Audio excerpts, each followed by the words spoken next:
Lawmakers are once again proposing changes to the process of putting ballot questions before voters. The effort comes after yet another election cycle that saw petition drives tripped up by paperwork errors, Attorney General opinions, and Supreme Court rulings. And once again, groups that champion the process are worried about what lawmakers might change.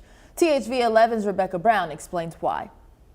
I think it's a solution looking for a problem. It was standing room only at Tuesday's Senate State Agencies and Governmental Affairs Committee, a meeting packed with people and emotions. Dozens showed up to speak for and against 6 bills that could change the laws surrounding the process of putting ballot questions before voters. They don't know what they're signing. When I looked at it with a signature sheet, it just had blanks for signatures. There was nothing to tell them what they were signing.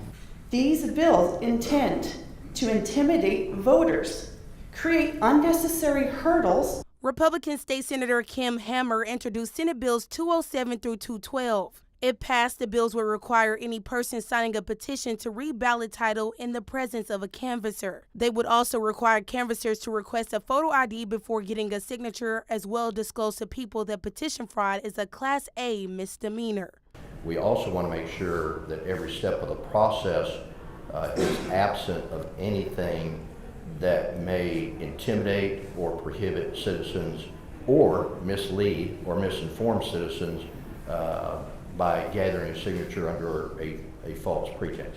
Senator Hammer claims the new laws address past election issues. Just last year, former Secretary of State John Thurston rejected several petitions due to technicalities, with several being thrown out over the definitions of paid canvassers and valid signatures. Democrat State Senator Clark Tucker voted no to all 6 bills. He says there are already laws in place for these issues and we shouldn't silence all Arkansans. That's a question of enforcing the current law rather than passing a new law. 5 of the 6 bills eventually passed the committee, all with emergency clauses. After the meeting, several of those against held a press conference in response to the decision. I can sign and allow for things to be on the ballot that I disagree with, but I want my fellow Arkansans to have the opportunity to decide that for themselves. In Little Rock, Rebecca Brown, THV 11 News.